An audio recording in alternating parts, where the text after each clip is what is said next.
Kaibigan, alam mo ba na ikaw ay napakapalad ngayong oras na ito sapagkat ikaw ay kasama namin sa ating pag-aaral sa salita ng ating Panginoon Diyos.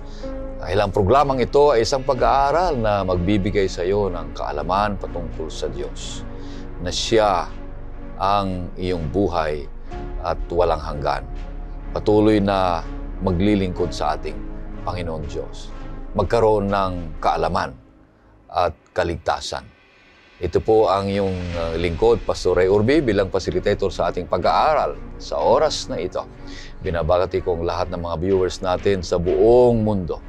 At dalangin namin na patuloy kayong pagpapalain ng ating Panginoong Diyos mula sa Luzon, Visayas at Mindanao. At sa lahat ng mga nakikinig at ganun din sa sumusubaybay sa programang ito. At maraming salamat sa mga masisipag na nagsusulat siyan sa YouTube comment section natin. At ibinabahagi ang programang ito at dito namin nakikilala, nakikita kung saan nalalaman namin kung saan nakakarating ang programang ito. At sa mga ginigiliw naming taga-subaybay ng AWR 89.1, patuloy kayong susubaybay at dalangin namin na kayo ay palalakasin ng ating Panginoon Diyos. Kaya ang mga kasama natin dito sa ating pag-aaral sa oras na ito ay ang mga magigiting na lalaki ng ating Panginoon Diyos. Ang una dito na nais nating ipakilala ay si Pastor Abe Del Rosario. Siya po ang ating Publishing Ministries and Spirit of Prophecy Director ng Northern Luzon, Philippine Union Mission. Kumusta kayo, Pastor Abe? Mabuti naman, Pastor Ray. At gayon din sa ating masugid na taga-subaybay. At gayon din si Pastor Jules. Kaya sarap makasama kayo, mga kaibigan, lalo na sa pag-aaral ng lesson natin. Siyempre, huwag niyong kakalimutan parati na sa inyong pakikinig ay healthy kayo. Kaya kinakailangan nating mag-subscribe ng Health and Home, mga kaibigan ko. Ito ay gagabay sa inyo upang malusog ang inyong espiritual, malusog ang inyong mental at ibang bahagi ng ating pong buhay bilang isang mananampalataya sa Diyos, sapagkat itong Health and Home na ito ay flagship ng Philippine Publishing House. Then magregalo na rin kayo sa inyong mga anak ng The Messages to Young People, mga kapatid. Kasi ito ang gagabay sa inyong mga anak kung paano pumili ng tuwirang mapapangasawa, na ito'y magdadala sa kanila sa langit na bayan. Mapapangasawa na magpapatibay ng relasyon nila sa ating Panginoon. Then, meron tayong missionary book of the year, ang The Great Controversy. Kailangan po ninyong bumili ng isa para sa inyo at bumili ng 2, 3, 5 o 10 para meron kayong maibibigay sa ating mga kaibigan, kakilala, lalong-lalo na sa komunidad. Ito ang time ninyo at tsansang maging missionary ng Panginoon sa magitan po ng pamimigay. Then at the same time ay kung gusto po ninyong sumali sa ating Robert Caldwell Tour sa Australia, kinakailangan nyong magbenta ng 20 sets Bible Story, full remittance.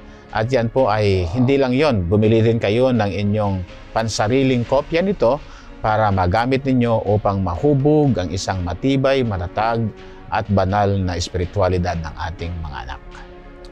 Ang pangalawang makasama natin dito sa studio ay ang ating butihing pastor, si Pastor Jules Bermudez. Siya po ang ating bagong Sabbath School and Personal Ministries Director ng Northern Luzon, Philippine Union Mission. Kumusta kayo, Pastor Jules? Mabuti naman, Pastor Ray at Pastor Abe. At napakasaya na makasama natin ng ating mga kaibigan na taga-subaybay, ating mga viewers mula dito sa Pilipinas at sa buong mundo. Sana'y huwag kayong magsawa, mga minamahal na mga kapatid, na makasama namin sa pag-aaral ng mga ginintuang salita ng ating Panginoong Diyos. Alright, sa ating pagpapatuloy, nais kitang aniyahan, kaibigan, sa isang maikling panalangin. O Panginoon Diyos, narito po ang iyong mga lingkod. Magbigay kapurihan ng iyong banal na pangalan sa magitan ng pag-aaral ng iyong mga salita. Nawa po, kasihan kami at magministro sa amin ang iyong presensya sa pamagitan ng Ministeryo ng Banal na Espiritu. Maunawaan namin ang lahat ng mga ito at maisa kabuhayan at magkaroon ng kapayapaan at pag-asa ng kaligtasan. Naglilingkod habang naghihintay sa malapit na pagdating ng aming Panginoong Jesus. Ito po hiling namin sa Kanyang pangalan. Amen. Amen. Ang ating pangsyam na paksana ngayong linggo na ating pag-aaralan ay may pamagat na sa mga awit, kalawang bahagi. At ang talatang sa uluhin na matatagpuan sa awit 67 verses 3 and 4. Ito pong sinasabi, "Purihin ka nawa ng mga bayan, O Diyos. Purihin ka nawa ng lahat ng mga bayan. Ang mga bansa naway magalak at umawit sa kagalakan, sapagkat iyong hahatulan na may katarungan ang mga bayan, at ang mga bansa sa lupa ay papatnubayan." Ayan, buuin natin ang ating leksyon. Tatalakayin natin sa 3 punto. At ang 3 puntong ito ay magsisimula sa letter G. Unang G ay God as our refuge. Ang pangalawa ay God as our King. At ang pangatlo ay God as our Judge. Napakasimpleng 3 punto.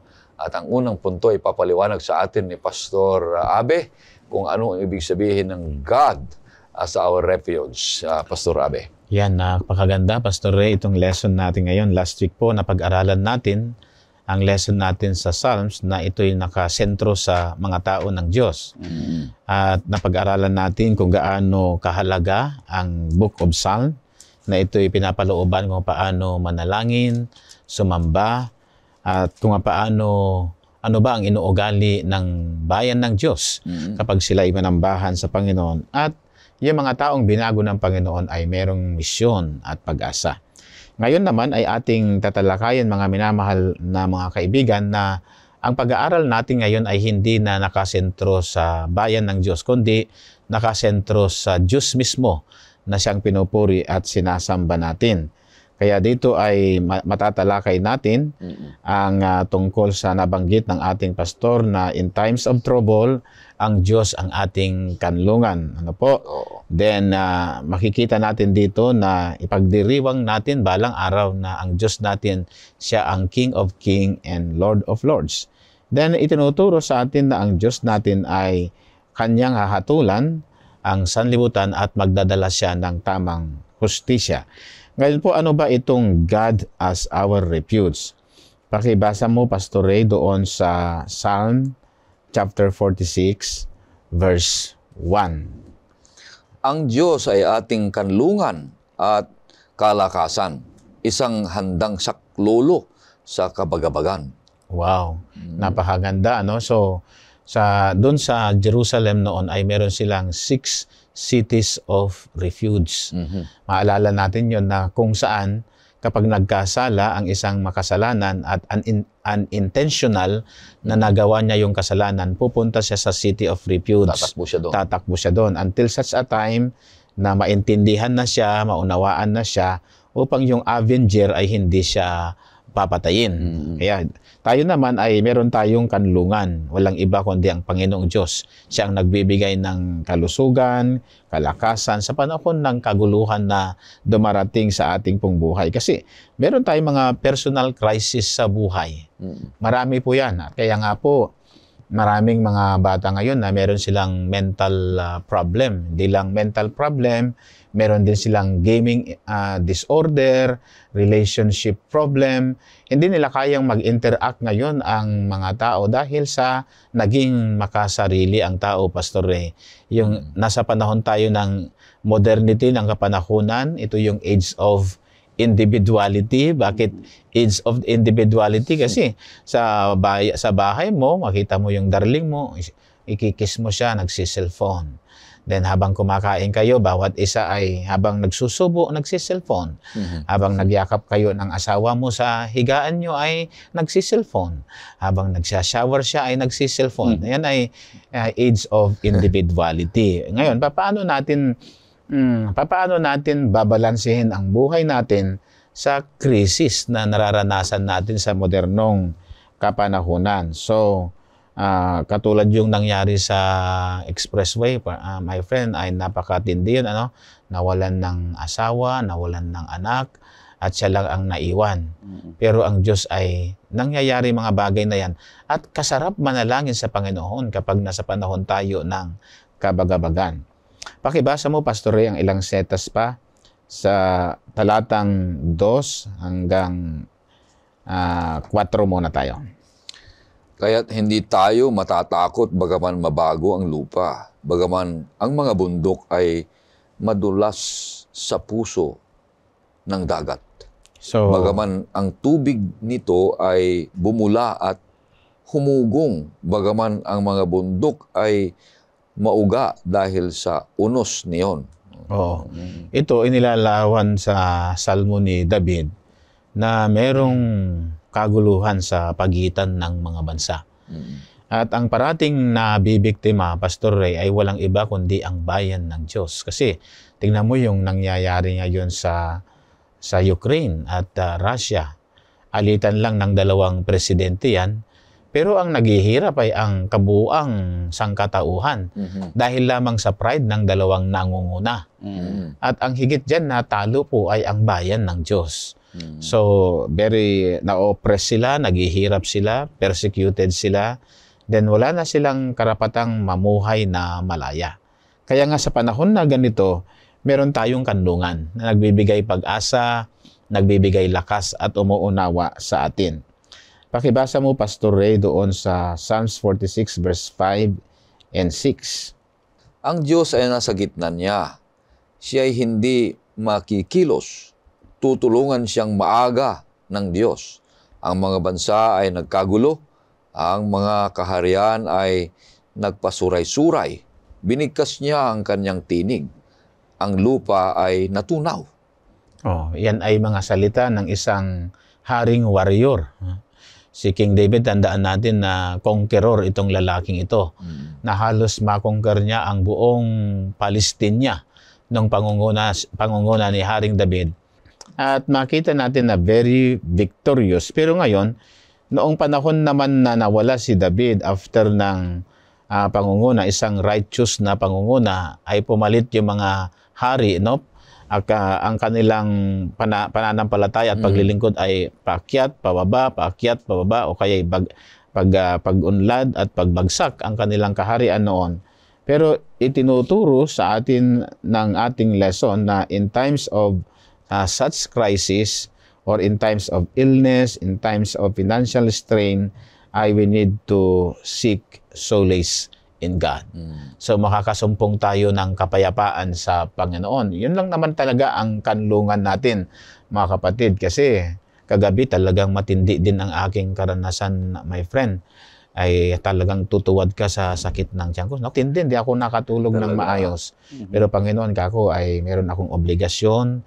Ay sana'y paggising ko sa umaga ay ampatin mo. Kung di man gagaling ay ampatin mo ang aking nararamdaman. So, ang Diyos na inampat niya yung nararamdaman natin. So, ang mga challenges na dumarating sa ating buhay ay tinutulungan niya tayong makilala natin ang ating pangangailangan sa suporta ng Diyos at sa kalakasan ng ating Panginoon. Kasi siya yung ating saksi. At sinasabi ng binasa mo kanina sa talatang 6 na God is with us. Magibasa mo nga, Pastor Ray, yung talatang 6 ng Psalms 46. Ang mga bansa ay nagkagulo. Ang mga kaharian ay nagpasuray-suray. Binigkas niya ang kanyang tinig. Ang lupa ay natunaw. Oh. Tingnan mo, hindi bulag ang ating Panginoon sa mga pangyayaring ganyan. Kasi siya yung ating Diyos na makakanlungan. Alam niya yung nangyayari sa ating paligid. Talagang itong Book of Psalms ay book of praises, book of lamentation. Then at the same time ito ay aklat na patula. Dahil mahusay manalita at sumulat itong si Haring David. Ngayon, yung karanasan niya noon, kung natatandaan po ninyo mga kaibigan, kung paano siya hinanting ni Haring Saul, na parang fugitive si Haring David. Ito yung dahilan ng pagkakasulat niya ito, na walang puknat na araw-araw. Ang buhay niya ay nasa kamay lamang ng ating Panginoon. Pero ang ugali ng taong ito ay ugaling makadiyos sa kabila na meron din siyang mga kahinaan. So, Meron tayong kapanatagan, mga kaibigan ko, na sa panahon ng mga personal na crisis na ito, ang Diyos lamang ang ating kanlungan. Amen. Yan. Purihin ang Panginoon Diyos. Pinapahiwatig sa unang punto ni Pastor na wala na tayong ibang kanlungan at sasaklolo sa atin sa panahon ng kabagabagan, kundi ang Panginoon Diyos mismo na may-ari at may-akda ng ating buhay. Yeah. Diyos mismo na gumawa. Pagkatapos na pag-aralan natin noong mga nakaraang linggo ay siya ang may soberenya sa lahat ng mga bagay sa sinukob. Kaya purihin ang Panginoon Diyos. Nagpapakita siya. Pinapasigurado niya sa atin na siya ang ating kanlungan at saklolo. Maganda yung sinabi mo dito, refuge. May city of refuge noong unang panahon, Pastor Jules. Na yung city of refuge, 6 yun. 6 yun mo. Pero yung mga pumupunta ron ay sisiguraduhin nila yung daanan na yan pala ay talagang laging bukas. Laging bukas. Tatakbo yung mga sila. daanan yan. At pagpasok mo doon ay talagang makakapasok ka, makakapunta ka para maiwasan ang yung vengeance, yung bloodshed. Kasi ano yan patayan eye for an eye, Tooth for a tooth. tooth. Yan, mga unang panahon at maiwasan ang bloodshed. At dyan naman, papag-aralan niyang due process kung totoo ngang ikaw ay unpremeditated. Nagka-aksidente lang o kaya yung talagang pinag-iisipan mong patayin, magkaiba yun, mga kapatid. At lahat ng mga ito ay sinisimbolo ng ating Panginoong Diyos na kung tayo magkasalaman, ay lapit tayo sa Kanya. Ang problema, Pastor Ray, napakaganda yung pangako ng Diyos ang kanlungan. Ngunit, kung ating titignan ang karanasan ng mga Israel sa panahon ng crisis, sila ay bumabalik sa Ehipto na humihingi ng tulong sa kanila. At ganito rin ang nangyayari kung minsan sa ating buhay. Na kung panahon ng kasiyahan ay okay pa lang tayo, pero sa panahon ng krisis, nakakalimutan natin ang Panginoong Diyos na siya lamang ang ating kanlungan na pinapangako sa banal na kasulatan na tayo sana ay magtiwala sa Kanya. Say for example, kapag yung mga basic lamang na nagkasakit yung ating anak, ay minsan tayo na ay nababagabag, tayo na ay meron na tayong na-stress na. Takbo na kaagad sa doktor na hindi natin nakalimutan na natin na ang Diyos ang siyang una natin sana napuntahan. So, ganon pa rin ang nangyayari na kung paano yung mga anak ng Israel noon. Na kung sa panahon ng crisis, bumabalik sila sa Ehipto, ganon din ang nangyayari ngayon.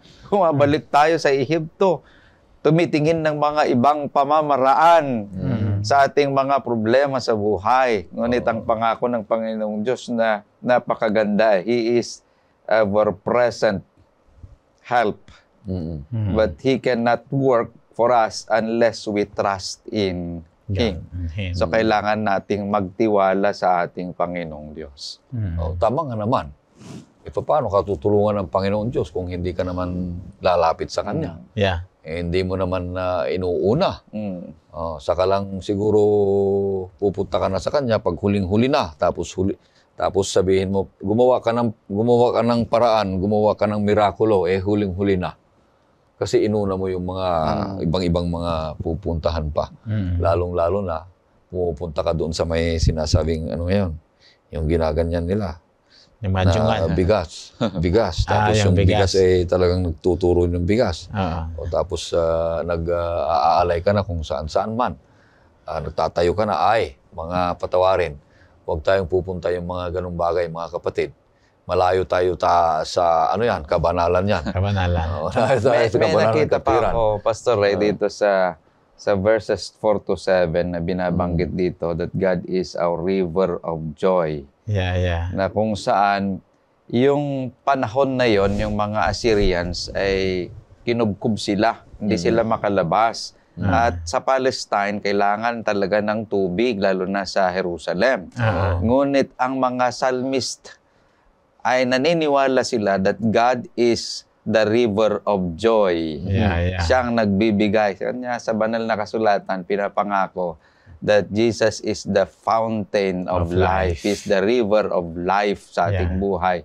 Na siya lamang talaga ang nakapagbibigay sa atin ng ating mga pangangailangan sa buhay. Oo. Ang ganda yung sinabi mo na river. Ano bang river? Dito tubig yun. Tubig Eh kung ikaw ay uhaw na uhaw, at tuminom ka, eh di kasarap ng pakiramdam. Ganon din ang Panginoon Diyos. Pag lumapit tayo sa Kanya, ay kasarap ng pakiramdam. Kasi lahat ng mga suliranin at mga pagsubok yan, kung ano man yung mga yan, mga impatience mo dyan, galit mo dyan, ay ilaan mo sa Kanya. Mawawala yun. Bakit? Eh, papalitan niya ng kapayapaan. At maging relax tayo na tumingin sa lahat ng mga bagay. Mas kampante tayo. Kaya sabi dito huwag tayong matakot. Bagaman mabago pa ang lahat-lahat, ang bundok ay lumipat kung saan-saan man. Huwag tayong matakot. Bakit? Sabi dito God is our refuge. Ang paliwanag mo, Pastor. Napakaganda nito. Pangalawang punto na. God as our King. Pagkatapos na siya ang refuge natin, ang Panginoon Diyos, ay siya naman ang hari natin, Pastor Jules. Ano ibig sabihin nito? Napakaganda, Pastor Ray. Dahil binabanggit sa unang punto natin na sinasabing ang ating Panginoong Diyos, ang ating kanlungan. Ngayon, sinesentro naman dito sa chapter 47 na ang ating Panginoong Diyos ang siyang hari ng bawat isa sa atin. Meron pa nga ako dito sa chapter 46, yung binasa natin kanina sa verse 10, Pastor Ray, pakibasa nga, na ito'y na-fulfilled sa chapter 47.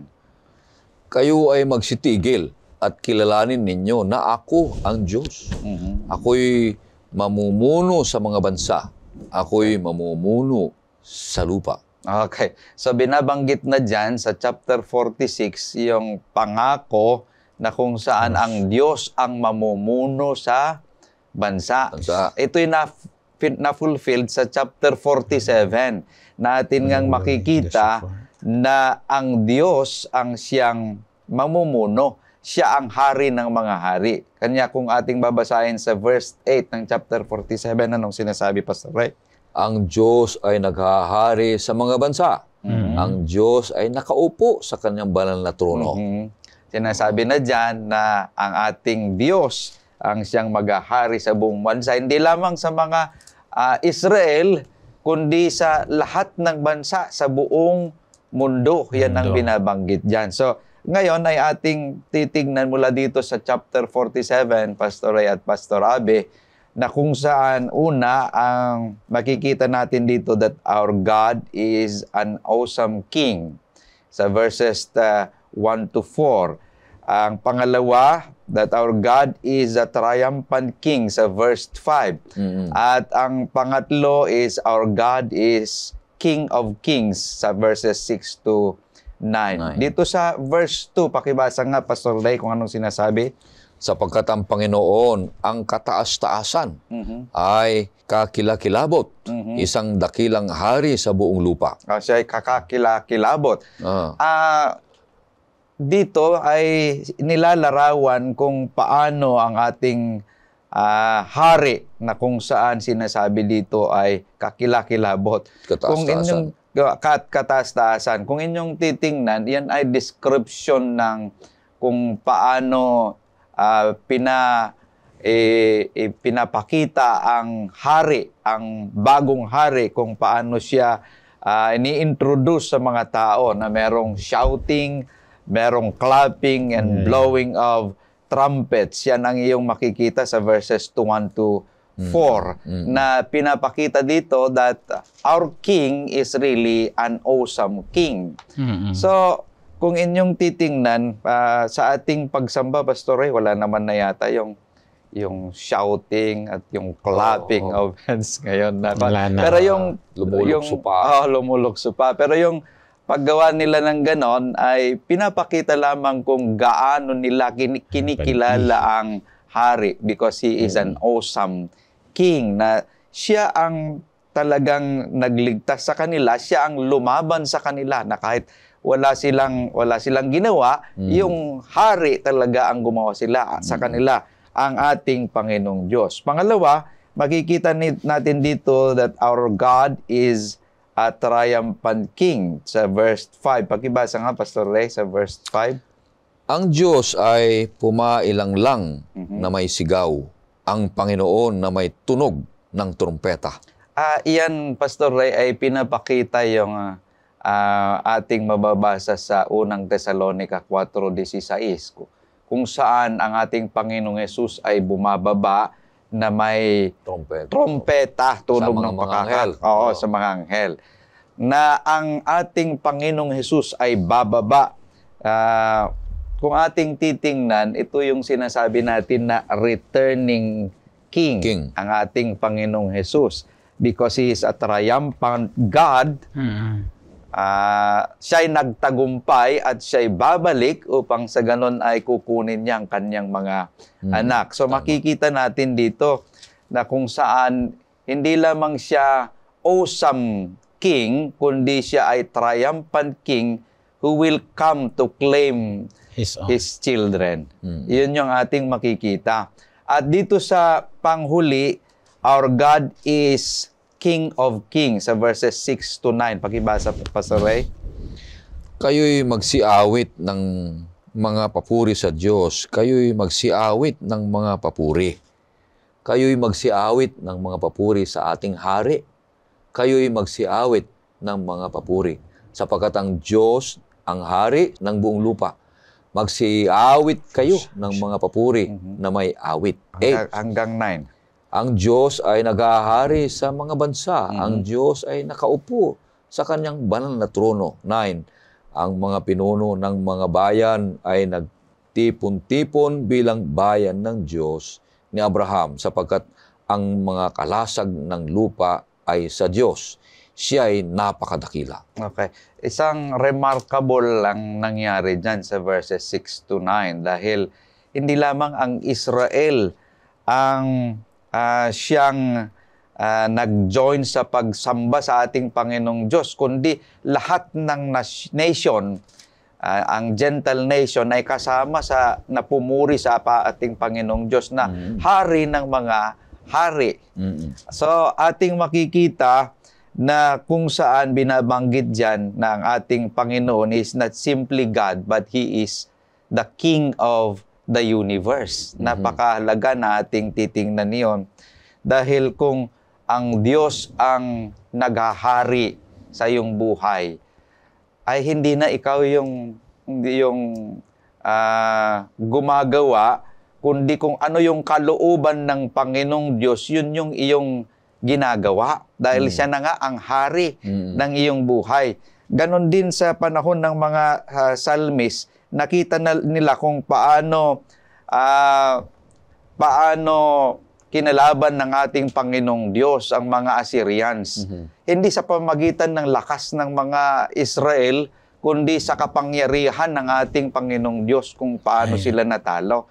So doon nila nakita na kahit hindi sila gagawa, ang Diyos ang gagawa sa kanila para sila'y matatalo. Ganon din sana tayo sa ating paggawa. Hindi yung ating kagustuhan ng ginagawa natin, kundi yung hari ng mga hari na nananahan sa atin, ang siyang gumagawa sa ating buhay na ipapakita natin sa iba. Yun yung ating makikita dito. So nakita natin sa chapter 47 that God is our awesome King, God is our triumphant King, and God is our King of Kings. Amen. Wow, purihin ng Panginoon Diyos. Napakaganda na ang Panginoon Diyos ang siyang hari sa lahat. Ano ngayon kung siyang hari? Diba? Yan ang punto natin. Ano ngayon kung nagpakilala siyang hari? Meron lang kapangyarihan sa iyo na mabago ang buhay mo pag sumunod ka sa kanyang mga alituntunin. Nagpakilala na nga siya ang hari sa lahat ng mga bagay. Pero tanggapin mo siya na bilang hari sa iyong puso, sabi mo kanina, babaguhin niya ngayon ang ating buhay. Kaya napakaganda nito. Magkaroon tayo ng tapat na relasyon sa ating hari ng ating Diyos. Minsan naghari-arian tayo Gusto natin tayong hari-hari eh. Ginagawa natin. Ginagawa natin sarili natin siya ang hari-hari kung saan man eh. Yan ang mahirap. Gaya ng mga bansang pinaliwanag mo, gusto nilang magkaroon ng sariling hari. Gusto rin ng Israel ang magsariling hari. Magmula noon, talo na lagi sila. Tapos hindi pa sila tumusunod sa kalooban ng Panginoong Diyos na silang hari. Mga kapatid, ay tayo bilang mananampalataya, tanggapin natin si Jesus na siyang hari ng ating buhay para mabago ang ating pananaw, ang ating buhay, may handa sa kanyang pagdating. Ano po? Meron akong susundan ko yung discussion natin, Pastor Ray, at saka yung sinare ni Pastor Julius na napakaganda. Sa Jewish liturgy, yung salitang Rosh Hashanah, ito yung New Year's Day. Ito yung first day of the first month of the Jewish calendar na Tesre. At ito ay kanilang hinihipan yung trompeta. Na ito ay pag-ihip ng trompeta para i-celebrate ang pagtatagumpay ng Diyos. At ngayon, itong mga bansa na dating laban sa kanila na tinalo ng hari, ay hindi na mga bansa na against sa kanya, kundi kasama na sa lahat ng mga bansa na nagsiselebrate sa pagtatagumpay ng ating Panginoon. And that is why yung command nga ni Jesus na go and make disciples of all nations. Dati, yung mga bansang yan ay kaaway ng Diyos, pero sa pagdating ng pag-ihip ng pakakak ang trompeta ng Diyos sa isang saglit, sa isang kisap mata, itong mga bansang ito na dating kaaway ng Diyos, ay magiging anak na ng ating Panginoon. So yun yung aking nakita.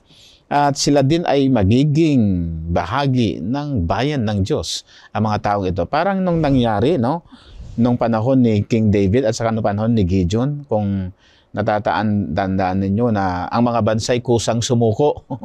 Kasi nakita nila na ang Diyos ang nangunguna sa kanila, ang Diyos ang nagiging hari. Hindi sa literal na hari na meron tayo sa sanlibutan, kundi siya na ang mangunguna bilang Diyos ng lahat ng mga bansa. Kaya napakahalaga na malaman natin na ang Diyos ang ating saklolo. Pero mahalaga din na malaman natin na ang Diyos ang hari. Ibig sabihin, pangasiwahan niya ang ating buhay. Siya ang may hawak ng ating buhay at ay pagkaloob natin sa Kanya. Ang kaaway ay laging gustong maghari sa ating buhay Pero madali lang ang gagawin ng kaaway. Hindi niya sabihin, wala namang may gustong sumunod sa Kanya Diba? Pero ang simpleng gagawin niya sa atin para malin lang tayo. Sabi niya sa atin, basta gawin mo yung gusto mo, okay na sa akin. Pero lahat namang gusto natin, taliwas sa kalooban ng hari ng ating buhay, ng ating Panginoon Diyos na may lalang. Kaya mag-iingat tayo kung sinunod natin yung gusto natin, nais natin, kalooban natin, lagi yang taliwas o hindi ugma sa kalooban ng hari ng ating buhay, ang ating Panginoon Diyos. Kaya punta na tayo sa pangatlong punto. Purihin ang Panginoon. Ang pangatlong punto ay God as our judge. Paliwanag mo ito sa Pastor Abe. Maganda kasi kung ang Diyos ang hahatol, patas yan. Walang labis at walang kulang. Kaya ang Psalms 75, ito ay memorable na merong 3 acts of judgment na dapat natin unawain. Ang una ay makikita natin na ang mundo ay talagang nililiglig, at ang pundasyon ng moralidad, karunungan at espiritual ng sanlibutan ay hindi na ganong maayos. Pero ang sinasabi dito sa banal na kasulatan na isang araw ay muling itatatag ng Diyos ang pundasyon ng kanyang kaharian. Pakibasa mo, Pastor Ray, doon sa Psalms chapter 75, verse 3. Kapag ang lupa ay yayanig at ang lahat ng mga naninirahan dito, ako ang nagpapatatag sa mga haligi nito. Kasi siyempre ang mundo ay makikita natin yung unfairness nito sa mga tao na kuminsan ay kikilos kang mabuti, kikilos kang matuwid, kikilos kang may kabanalan sa pamumuhay, ngunit nandun yung unfairness ng justices ng sanlibutan. Pero makikita natin dito, Pastor Ray, na darating ang panahon na yung kopa ng kagalitan ng Diyos ay mapupuno. Hindi ito-tolerate ng Panginoon na habang panahon ay ganyan ang mangyayari sa mga bansa. Katulad ngayon, kung sino ang may kapangyarihan at may pera, kaya nilang i-oppress ang isang bansa. Parang sa atin ay sa bansang China at bansang Pilipinas. Ang mangingisda natin doon sa West Philippine Sea ay talagang ino-oppress sila kasi wala naman tayong barko. Ang ating mga bangka ay bangkang yari sa plywood na marine plywood. Kawayan. Kung minsan kawayan, binundol yan ng solid na bakal na barko ng China, di wasak ang barko. Pero ang sabi ng Biblia ay hindi ganyan. Pagdating ng panahon ay mapupuno din ang kopa ng kagalitan ng Diyos at ang mga mahasama ay makakainom ng galit ng ating Panginoon. Sabi doon sa Psalms chapter 75 verse 8, pakibasa mo ito, Pastor Ray. Sapagkat sa kamay ng Panginoon ay may isang kopa, may alak na bumubula, hinalong totoo, at kanyang ibubuhos ang laman nito.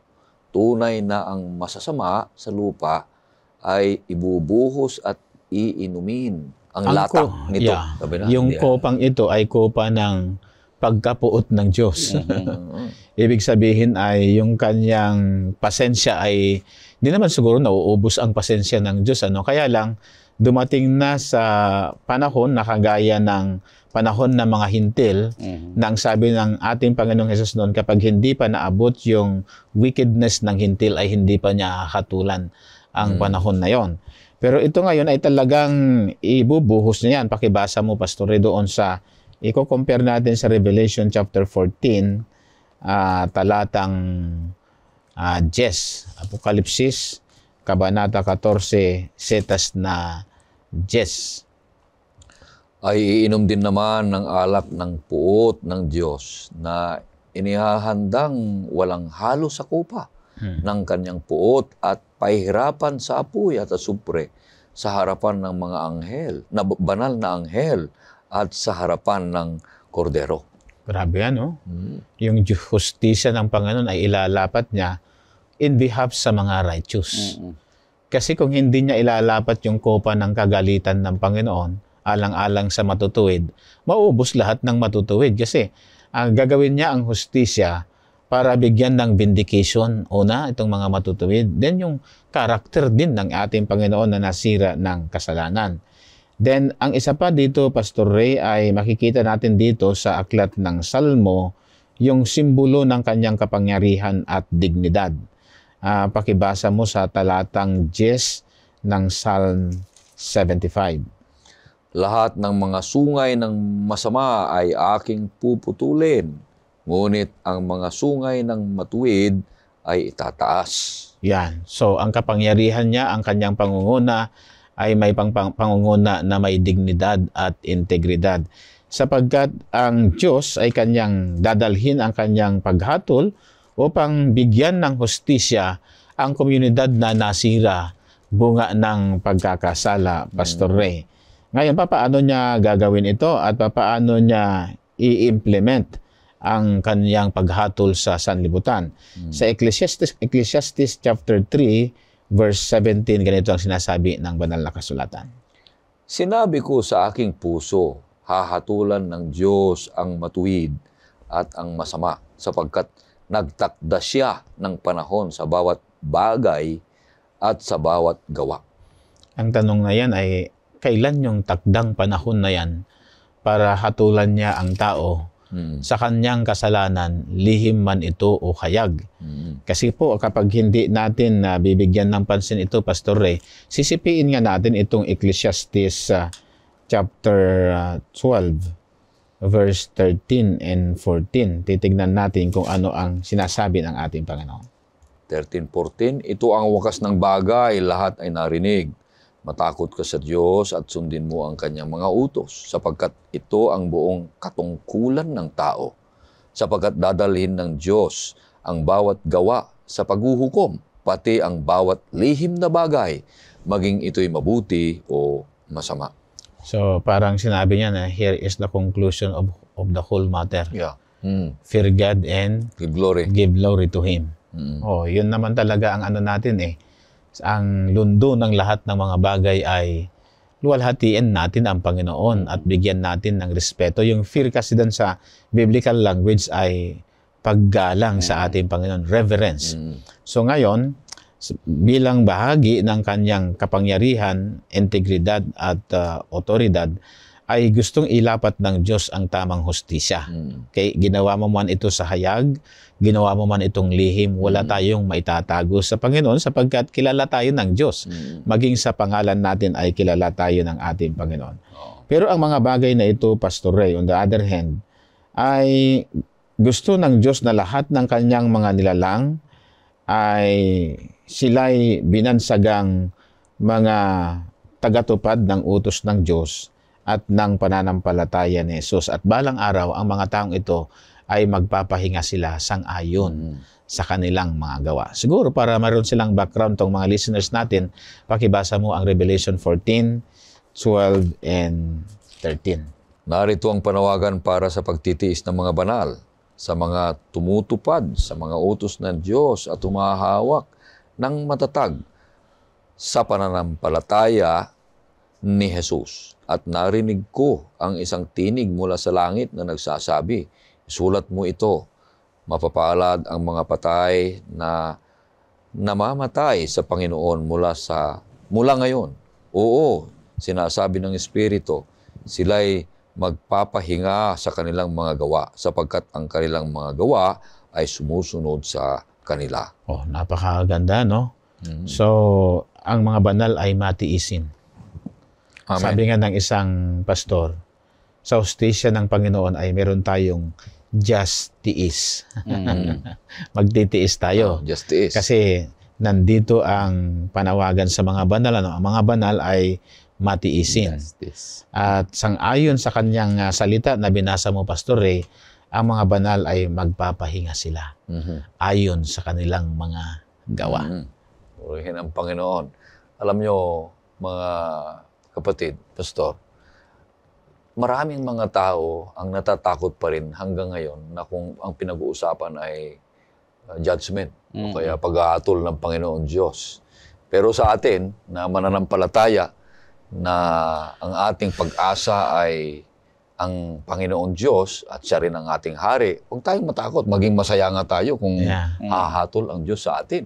Sapagkat wala naman tayong dapat ikubli. Siya ang hari, siya ang lahat nakakaalam ng mga bagay. So wala ka nang may tatago pa sa Panginoon. So anong gagawin mo pa? Maging tapat na. Kung hindi mo kinuhang Panginoong Diyos na siyang iyong hari at ang Refuge, wala na. refuge, hukom, ay talagang matatakot ka. Hindi good news sa iyo yung judgment. Kundi magkakaroon ka ng Confident.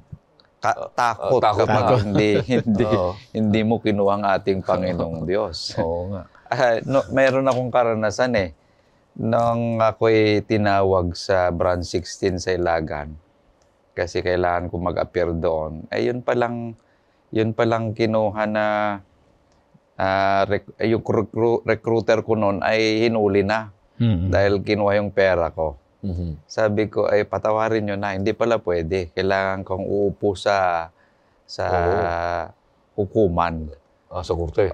Sa korte, yung mas appear. Kanya, lahat tayo mag-appear talaga sa korte ng ating Panginoong Diyos. Ngunit tayo'y huwag matakot because God is in control of the judgment. Kung kinuha natin ang ating Panginoong Diyos na siyang ating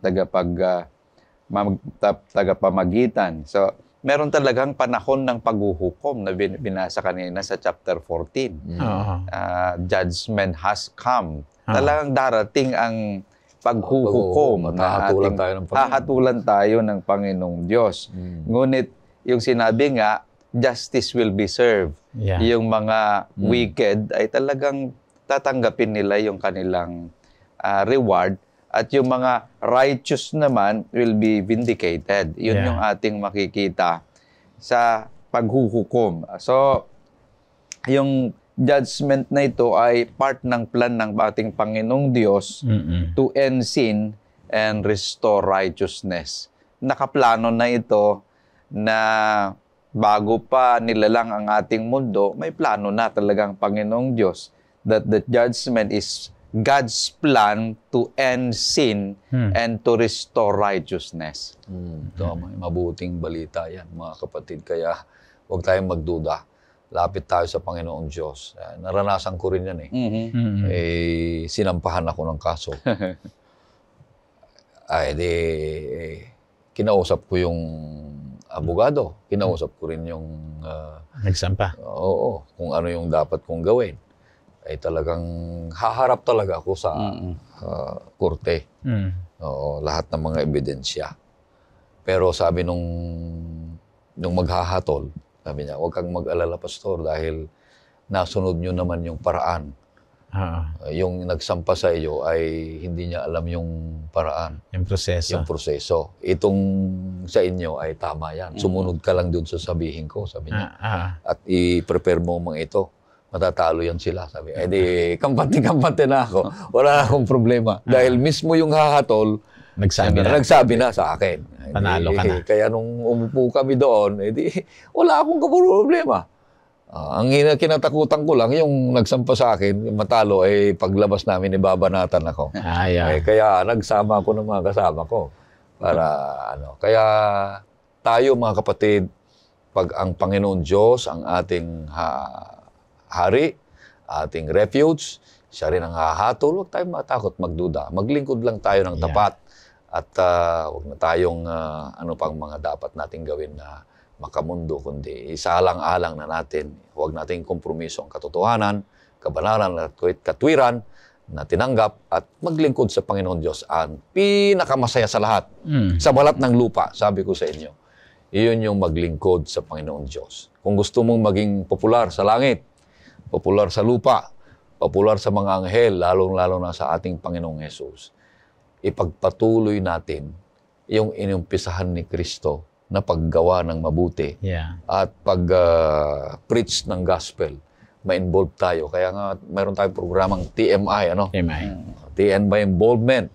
Makisali, makisama, makilahok sa gawaing pangangaral at magkaroon ng pag-asa ng kaligtasan ng bawat sa atin. Ang pinakamasaya sa lahat.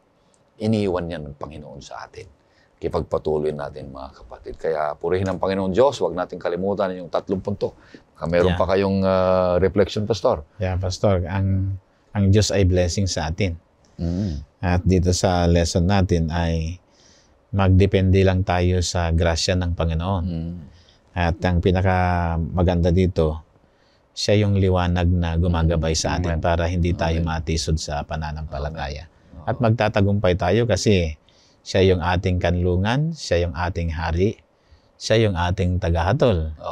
Kung kakampi natin ang ating tagahatol, wala na tayong problema. Wala na tayong problema. Kasi nakapag titiwala tayo sa Kanya ng buong buo kasi siya ang Diyos na tumubos sa atin, siya rin yung Diyos na magdadalisay sa atin, at siya rin yung Diyos na magdadala sa atin doon sa langit na bayan. Di ba? Pastor? At tayo magtiwala sa Kanya at talagang kukunin natin siya na siyang hari ng ating buhay, siya ang kanlungan natin, at siya ang hukom ng bawat isa sa atin upang tayo'y talagang payapa sa ating paglilingkod sa ating Panginoong Diyos. Alright, purihin ang Panginoong Diyos. Maraming salamat sa pagsusubaybay sa programang ito. Maraming salamat, Pastor Abe at Pastor Jules.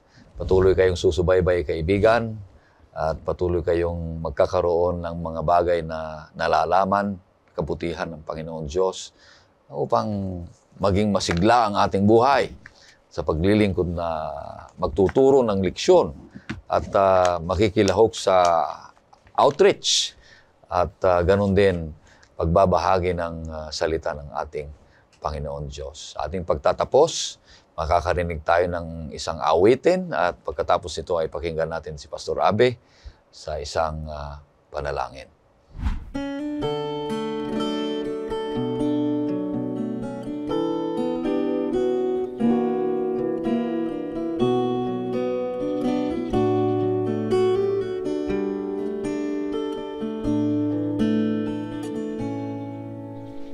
minsan ay nararanasan mga pagsubok na kahit pait at di na mapipigilan ang sakit na nadarama, ang patak ng mga luha at tangis ng paghihinagpis ay nagpapaalala na ang Panginoon lamang ang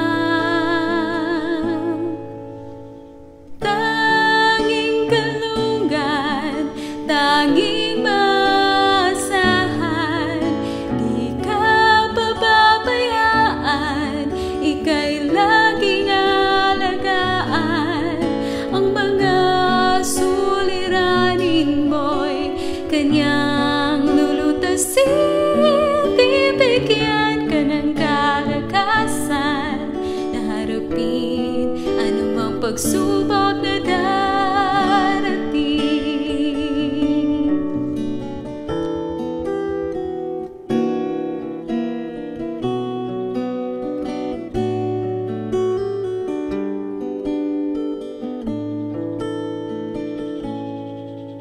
Anumang bigat ang nararamdaman, ito'y lapit kay Jesus, pagkat ang lahat ng problema iyong inaharap ay iyong malalagpasan sa tulong ng ating Ama.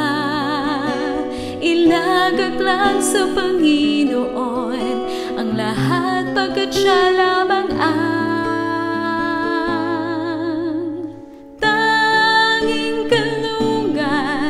tanging maasahan. Di ka pababayaan, ika'y laging alagaan. Ang mga suliranin mo'y kanyang lulutasin. Bibigyan ka ng kalakasan na harapin anumang pagsubok na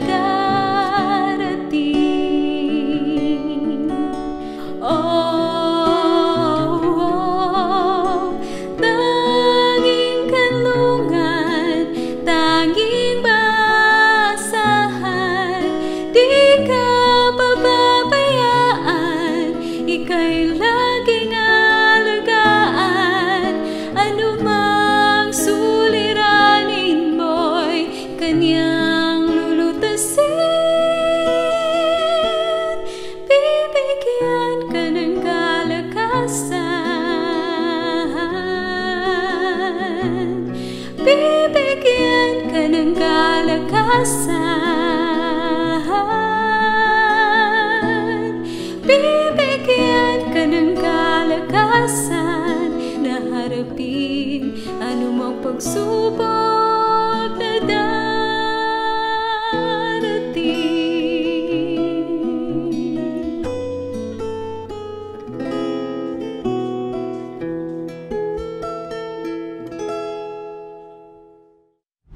Okay, Pastor Abe. Manalangin tayo, Pastor Ray, Pastor Jules. Dakila naming Panginoon, salamat po sa inyong dakilang pagmamahal sa amin na maging sa inyong mga palatuntunan at sa inyong mga utos ay nagpapakita ang inyong labis na pagmamahal at pagmamalasakit sa amin. Kayo ang aming kanlungan sa panahon na kami ay nagugulumihanan, sa panahon na kami ay may mga problema sa buhay. Wagas ang inyong pagmamahal, O Diyos, sapagkat kayo ay tumatanggap sa bawat isa sa amin. Salamat din po, O Panginoon, na pagdating ng panahon ay ilalapat ninyo ang paghatol upang ma-vindicate ang inyong pangalan at ma-vindicate din ang mga matutuwid na inyong bayan na nagtiis, nagsumikap hanggang sa wakas upang tamuhin nila ang buhay na walang hanggan. Salamat po sa blessings na ipagkakaloob nyo sa mga viewers namin, blessings para sa oras ng pag-aaral, at blessing para sa buong sanlibutan. Yes, Lord. Patawad po sa mga pagkukulang namin, O Diyos. Dinadalangin po namin ito at hinihiling sa pangalan ng aming Panginoong Jesus. Amen. Maraming salamat, kaibigan, sa patuloy na pagsusubaybay. Ganon din sa AWR, sa pagkikinig sa 89.1 Purihin ang Panginoon Diyos, pagpalain ang bawat isa sa inyo. Itong iyong kaibigan, Pastor Ray Urbi, at si Pastor Abe, ganoon din si Pastor Jules. God bless ng bawat isa sa inyo. Amen. Mahal ka ng Diyos.